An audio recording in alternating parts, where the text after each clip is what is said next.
Good morning, everybody, and welcome to Turning Towards Life. This is Lizzie and Justin from Thirdspace, and this is episode 123, or 123, as we've just called it.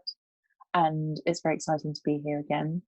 We have a wonderful source from Justin today, which feels very wonderful to be talking about. So thank you, Justin, for choosing this, and thank you for twisting around your diary so that you could be with us. I know that you're teaching today and have a full-on job on your hands, so it's lovely to be here, and I'm grateful to see you in the middle of something that I wouldn't normally see you in the middle of, because I'm at home with Vesper and you're in the midst of it. It's very sweet.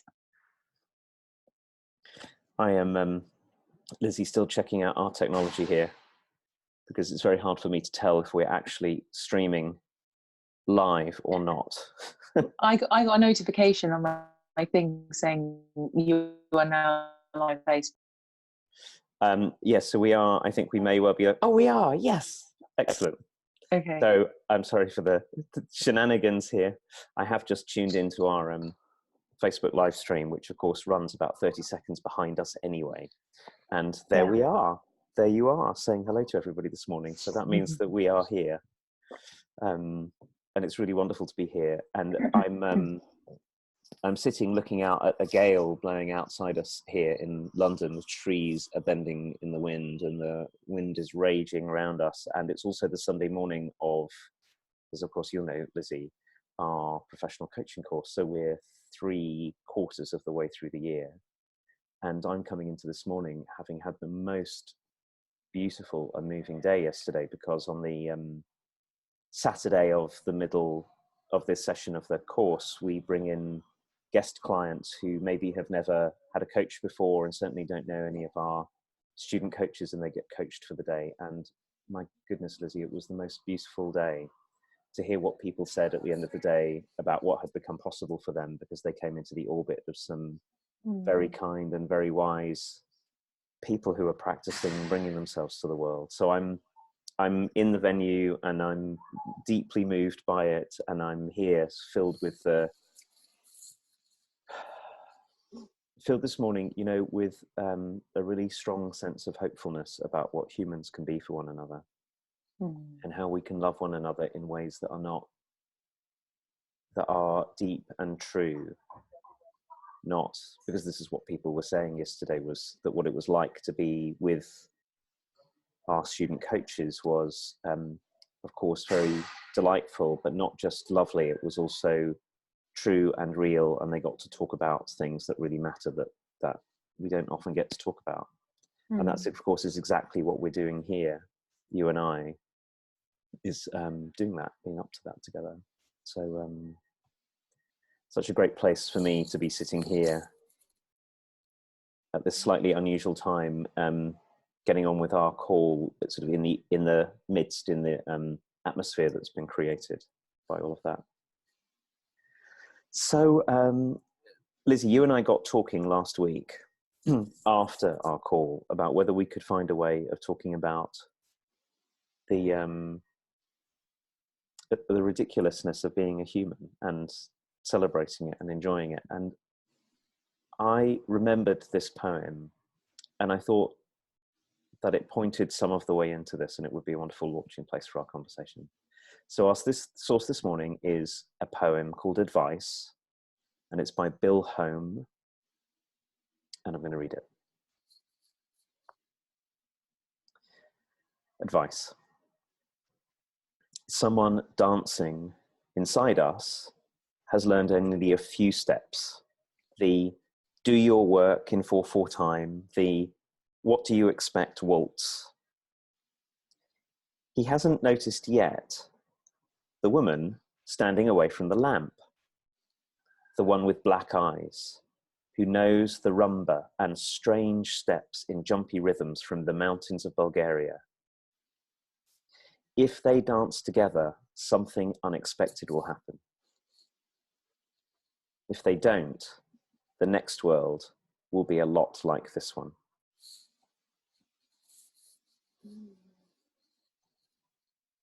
Advice by Bill Home. Someone dancing inside us has learned only a few steps. the do your work in 4/4 time, the what do you expect waltz. He hasn't noticed yet the woman standing away from the lamp, the one with black eyes who knows the rumba, and strange steps and jumpy rhythms from the mountains of Bulgaria. If they dance together, something unexpected will happen. If they don't, the next world will be a lot like this one. Oh, you're back. Because you're on your phone, your picture disappeared and we couldn't see your wonderful face reading this poem. I was feeling unreasonably joyful reading these words. One of the things that has really struck me, this happened in the way that these things do, Lizzie, whilst I was brushing my teeth this morning, I was thinking about this poem. And I've been thinking a lot about how seriously I've taken myself and how seriously I've taken life for most of my life. It seems to me that the identity that got me along in all kinds of ways, that resolved all kinds of difficulties, that maybe had people relate to me in the ways that I wanted them to, that had me feel undisturbed as well as much as I could, was to get along with particularly the do your work in 4/4 time, which is get on with it, get down to it, but don't really surprise anyone. Don't really be really super reliable. Be a way that people could predict. And I think a lot of wonderful things happened for me that way. It's not that it was a terrible way to be, but more and more recently, I've started to see what a cost it also comes at. And particularly the part about be reliable, be predictable, don't surprise. So it comes for me with a certain kind of seriousness, but I don't necessarily mean an outer seriousness. What I mean is taking myself very seriously. My feelings are very serious. My thoughts are very serious. I'll read serious books. Anyway, more recently, I've started to see much more how funny it is to be me. And I don't just mean me like I'm uniquely funny. I mean, to be a person is actually completely bonkers. We are strangely shaped, fleshy, wobbly things. We're prone to all kinds of confusions and mishaps. I trip over a lot of things and knock things off and break stuff. And yeah, it's really good. And we all do in our way.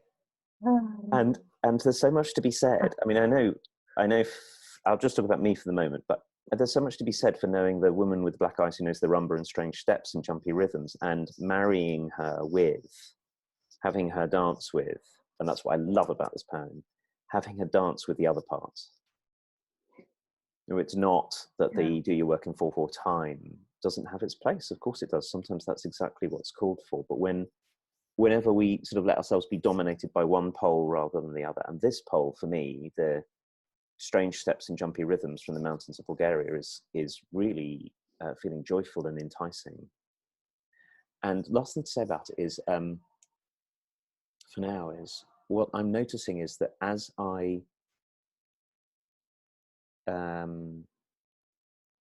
do the work of, and there is a kind of bit of work in it, of loosening up, of lightening up, of not taking myself seriously, I love other people way more, because their quirks and strangenesses and awkwardnesses and the ways that they are unpredictable don't appear as an affront so much. They're not a threat to my own predictability. We can all dance the strange steps and jumpy rhythms alongside one another, which really is what we've been doing all along. I just think I've been doing a lot of pretending that wasn't the case. I'm feeling really joyful, Justin, because I have some thoughts about this poem and what it means and everything, but I hadn't thought of before you were talking. I hadn't thought of the possibility that maybe maybe in my habitualness, I'm the Bulgarian one with the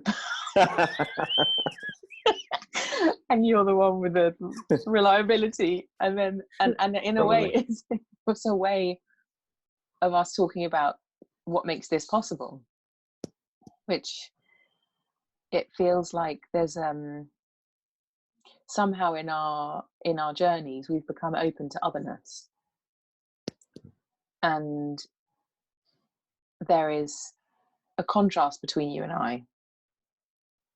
And what I read from this poem is that there's a big creative tension that it's pointing to, which is that when things are different from one another, to embrace the difference, depending on which part of the difference you are, to embrace the thing that's different to you is to find creativity, is to find relationship, is to find lots of things that you wouldn't otherwise find if you carried on just doing a dance that you knew. So if I just carry on being a wild Bulgarian woman doing the rumba, I know that has been my journey too. Like I used to have a criteria that if somebody wasn't amusing, I didn't really want to spend time with them. So imagine the kind of life that that got made for me was one that was just about having fun, which is cool in one way, but it's like a slither of life. It's not all of life. It's not meaningful conversations. It's not deep inquiry. It's not commitment. It's not reliability. It's not consistency. There's lots of things it isn't. And I feel like reading this poem paints a picture of a kind of openness that's really required as a human, which is to be open to what I'm not, but to allow what I'm not to become what I am, so that my life is a full life. And I feel like it's always a mantra that I have in my mind is like, I didn't come here for a half life, I came here for a full life. So what does a full life look like? A full life looks like a full spectrum, so that when I'm in relationship with different people, I get to open into who they are and live that through my life too, rather than just my preferences and the things I want and the things that I, in my smaller frightened self, think that this is how I keep things under control and I keep things safe or something. But to relax into who other people are and how they are, and see if they can be allowed to give me the gifts they're trying to give me by being the way that they are, and seeing the world and people in it as for me rather than against me or different to me or separate from me. So how do I live that people can give me their gifts rather than reject loads of things for in service of me having things the way I think that they should be, in from the smallest part of my opinion making about what life should be. And so I love this invitation of this poem to look at the nature of what we do together too, and how, on the surface of things or in the habitualness of things, people might have preconceived ideas about who we are and what we're like. And the fact that you're a very technically minded, very intelligent, computery kind of person who's read like every single book, and I'm a kind of slightly wild, a bit bonkers. I have lots of books, but I've like read half of all of them, kind of thing. And between us, there is a space that's different to either your space or my space, but that gifts us both the opportunity to be in conversation like this. And I think that's the lovely thing that's arising for me is we were wondering about how to talk about our relationship and what the nature of it is, so that this is all possible. And actually, I think this poem's such a beautiful way into that. And it really, really invites me to keep considering the nature of what creative relationship requires, which is this, well, this is something different to me, and I'm open to it, and let's see what's in the space between us and wonder what's possible from there. One of the things that I'm really enjoying as you're talking, Lizzie, is seeing how this poem by Bill Home talks simultaneously about what's inside us and what's between us. Because you said something like you were somewhere along the way learning to be more what you're not. You used a phrase like that, and I thought, yeah, that's true. But it's also true that what we all learn to be, if we're open to one another, and if we're prepared to take up this orientation of the world being for us rather than against us, which is such a great way of talking, and it's a whole shift in orientation, is that we find out that there is in us and of us already something like the other in others. So when you completely rightly characterize the sort of the different characters that show up between us when we're doing this, I can also feel how there is a wild one of me. Of course there's a wild one of me. And when I'm with you and I learn to recognize the you-ness that is already part of me, that is already true of me, instead of pushing that away and pushing you away, my relationship with you and my conversation with you awakens something in me that's already here, that may be unattended to, maybe exiled, maybe I've been ashamed of, maybe I've tried to keep under wraps, but I recognize you in myself. And of course it's not you in every way. We have had different histories and different lives and different bodies and different families and all of that. But it's nevertheless true. So I think as we stop trying to control how we are and stop trying to control how other people are and turn ourselves towards the life is for us, all of us orientation that you named, we can have what's here already. The dancing of the one with black eyes who knows the rumba and strange steps and jumpy rhythms, dancing together with the do your work in 4/4 time inside at the same time as we're engaging with that outside, because I'm not really sure that inside and outside are that different to one another. And whilst you were talking, I was remembering something I learned once from Jamie Catto, whose work I love, and who's someone whose writing and work in the world really inhabits the playful side of things, saying, whenever you find yourself wanting to push someone else away, or that you're irritated by them, or you want to control them and stop them doing something, it's really, really helpful. Of course, there are times we want to stop people doing stuff, particularly if they're harming us. But I don't mean that. When that happens, it's such a liberating move to say, if I say, oh, Lizzie, she's so scatty, which is not actually something I'd ever say about you. I'm just giving it, just like me. The thing to say is, just like me, when we find ourselves in judgment of someone else, and then we make contact with the part of ourselves that really is just like that we've mostly been trying to deny. And at first, it's a really difficult thing to do, because what we first get in contact with is all of the shame we have, and all of the ways, the judgments that we have, and all the ways that we wish we weren't like that. And so where that leads me to is wanting to say something about, not just about our relationship, but also what happens as we do these calls. Because as we do Turning Towards Life, because I can see that there is a way I could be, which goes, and I really know I can be this way, and I'm up against it a lot, particularly whilst we're teaching, actually, whilst we're running a course and there's multiple of us teaching. I can feel the part of me that goes, well, of course, I have a way of doing something like this. I have a familiar way. It's not the only way. I've got a familiar way of being in this conversation. And every time you and your otherness, which is not really other, every time you and your otherness are a way that doesn't fit into my scheme, the really easy thing to do is to try and control you, either explicitly or implicitly, to make moves to stop you speaking in a particular way, or to have you say the thing that I wish you would say so that I can say the thing that I want to say, or whatever, all of that stuff that goes on. And the practice of releasing ourselves into a conversation like this, where we have no plan apart from a source, our relationship, and a time boundary, and then a whole load of people who listen and watch us to sort of keep us true in it. That is a practice in welcoming otherness.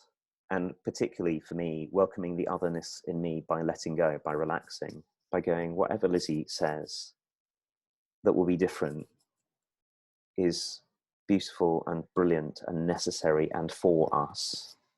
Instead of, for example, one of the moves that I can immediately feel I could do, which I have to watch out for, is either the wanting to control you part that I said, but also or just comparing myself. Like when you say things about yourself and I go, well, I'm not like that, I should be. Even that move is another distancing move. So I think that what we're doing is we're practicing the practice of welcome, of mutual welcome, of otherness, and seeing the this line near the end. If they dance together, something unexpected will happen, and if they don't, the next world's going to be a lot like this one. Yeah. And also I love that line as well, because it kind of points to a kind of hopefulness that gets born in me, that because we're relating to each other, the world is shifting. Like there's a kind of naturally that I think happens, but I think we can consciously relate so that we are shifting the world. And this kind of powerlessness that I often feel seems to subside when I really reflect on and contemplate just how much relating is going on and how that is changing me. I'm letting life change me, like we were talking about last week, like letting myself be changed by Vesper being born, and letting myself be changed when somebody has died, like letting it have its way with me. And it feels like to have that opportunity and to consciously allow leads me into a realm of hopefulness, because it does mean that evolution is happening, some kind of change in however we are conscious and aware of ourselves now and aware of the world and what life is. And of course we make up such a big part of what life is, us humans, and that we are relating and that we are allowing the creative tension to do its work by being in relationship. I feel like, oh, okay, so there's hope. We're less in a kind of disgusting fog of terribleness. When I read the news, that feeling comes over me, and then I realize, no, hold on a second, there's a way that we can do our work, and we can open to one another, and we can be with one another, that shifts the world around. That's not just staying entrenched in our own positions and arguing with people all the time, and everyone just frankly playing like opinion tennis in the world. But there's a different way that we're practicing, that we're doing, that allows us to be part of something evolving, part of something shaking itself into different newness, because we're allowing each other's personalities, each other's preferences, whatever, to affect us. And that something is different because of that. I'm different because I know you. I'm different because I speak to you and understand you and relate to you, and I'm allowing myself to be changed by who you are in my life. Like, to come at life like that feels much more hopeful than to take you for granted or ignore you or push you away, or all of the things that I also could do. It's really beautiful to hear you say that, Lizzie, for me. And it's, you're seeding a thought in me, which is a really joyful one, actually, which is to see that so much of what can change. And this is what you said. So I'm just really taking Lizzie words and making them, saying them in a way that I can see if I can feel, which is that changing things isn't down to us as separate individuals. In fact, it's when we take on the project of trying to change the world as a separate something, which usually means making the world in our own image, that we are in trouble. First of all, because it's not possible.